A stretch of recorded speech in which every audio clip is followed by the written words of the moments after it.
So hello everyone, मेरा नाम है Ayaan. Welcome back to another video. तो जैसा कि आपको पता होगा, हमने इस चैनल पर हमारी HTML सीरीज को कंप्लीट कर लिया है। हमने बिल्कुल ही बेसिक से स्टार्ट करके HTML को बहुत ही डिटेल में समझा है। हमने HTML की बेस्ट प्रैक्टिसेस और उसके साथ साथ HTML में अलग अलग कॉन्सेप्ट्स, अलग अलग टैग्स क्यों एग्जिस्ट करते हैं, उन्हें आपको एज अ डेवलपर किस तरीके से यूज़ करना है, ये सारी चीज़ें हमने डिटेल में समझा था। इसके साथ साथ मैंने ट्यूटोरियल्स के एंड में आपको मीनिंगफुल असाइनमेंट्स दिए थे जो आपको सॉल्व करना रहता था, और उसका सोल्यूशन हम नेक्स्ट वीडियोस में देखते थे। तो ये अप्रोच फॉलो करके बेसिकली हमने HTML तो बिल्कुल अच्छी तरीके से कवर कर लिया है। तो अब HTML के बाद क्या करना है, किस तरीके से करना है। तो जनरली ज़्यादातर लोग HTML के बाद CSS सीखते हैं, क्योंकि CSS का यूज़ करके हम हमारे वेब पेजेस को स्टाइलिंग प्रोवाइड कर सकते हैं। लेकिन ऐसा कुछ हार्ड एंड फास्ट टूल नहीं है। आप चाहो तो आप प्रोग्रामिंग लैंग्वेज सीखना भी स्टार्ट कर सकते हो, जैसे कि जावास्क्रिप्ट हो गया। तो ऐसा कोई हार्ड एंड फास्ट टूल नहीं है कि आप HTML सीखो, फिर CSS सीखो, फिर जावास्क्रिप्ट सीखो।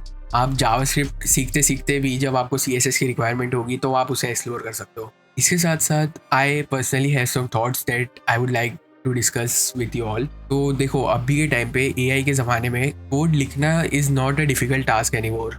कोड आप बहुत आसान तरीके से AI का यूज़ करके जनरेट कर सकते हो। लेकिन अभी के लिए जो चीज़ बहुत इंपॉर्टेंट है वो ये है कि आपके कोर फाउंडेशन और इंजीनियरिंग कॉन्सेप्ट बहुत क्लियर होना चाहिए।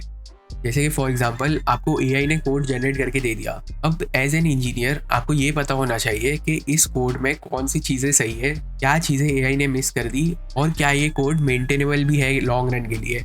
तो as an engineer it becomes really important to understand core concept, जैसे कि how to write good quality code. इसके साथ साथ और भी टिप्स, जैसे कि प्रोडक्शन में कौन कौन से सिक्योरिटी इश्यूज हो सकते हैं, कौन कौन सी सिक्योरिटी वल्नरेबिलिटीज हो सकती है, आप उसे किस तरीके से ओवरकम कर सकते हो, आप किस तरीके से इंश्योर कर सकते हो कि आपके कोड में ये सारी चीज़ें इंप्लीमेंटेड है। फिर उसके बाद प्रोडक्शन बेस्ट प्रैक्टिसेस, जैसे कि फॉर एग्जांपल जब भी आप कोई भी ऐप बनाते हो तो आपको यूज़र जो आपको डेटा प्रोवाइड कर रहा है, जो डेटा इनपुट कर रहा है, उसे हमेशा वैलिडेट करना होता है।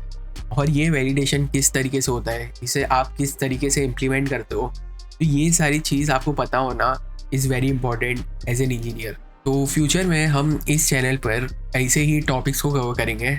हम डिटेल में देखेंगे कि आप किस तरीके से क्लीन कोड लिख सकते हो। इसके साथ साथ हम देखेंगे अलग अलग प्रोडक्शन लेवल पे आप कौन कौन सी बेस्ट प्रैक्टिसेस को फॉलो करते हो। इसके अलावा हम इंटरेस्टिंग इंजीनियरिंग वेब डेवलपमेंट के रिलेटेड कॉन्सेप्ट्स को भी समझेंगे, उन्हें इंप्लीमेंट करेंगे और हैंड्स ऑन कोडिंग ट्यूटोरियल्स करेंगे, और साथ साथ उसे इंप्लीमेंट करेंगे जिससे आपके फाउंडेशंस बिल्ड हो गए, जिसकी वजह से आप अच्छी तरीके से कोड लिख सकते हो और रिलायबल सिस्टम्स बना सकते हो। और देखो, there are many interesting topics, जैसे कि Node.js में एग्जिट कोड्स क्या होते हैं, फिर इसके साथ साथ टाइपस्क्रिप्ट क्यों एग्जिस्ट करती है, जब जावास्क्रिप्ट है तो टाइपस्क्रिप्ट की क्या ज़रूरत है। So there are literally n number of topics, n number of factors that are important in order to become a good engineer. और इसके साथ साथ हम हमारी सीरीज भी कंटिन्यू रखेंगे, but my focus would be on covering important topics, teaching you guys important topics that are important to make you stand out among all other software engineers. तो series भी आती रहेगी। इसके साथ साथ हम इम्पॉर्टेंट टॉपिक्स, इम्पॉर्टेंट प्रैक्टिसेस, वो सारी चीज़ें भी डिस्कस करते रहेंगे। तो बहुत सारी चीज़ें कवर करने को, बहुत सारे टॉपिक्स है जो हम कवर करेंगे फ्यूचर में। अगर आपने चैनल अब तक सब्सक्राइब नहीं करा हुआ तो जल्दी से जाके चैनल सब्सक्राइब करो, बेल आइकन दबा दो और वीडियो को ज़्यादा से ज़्यादा शेयर करो। मिलते हैं एक इंटरेस्टिंग वीडियो के साथ बहुत ही जल्द। तब तक के लिए बाय बाय।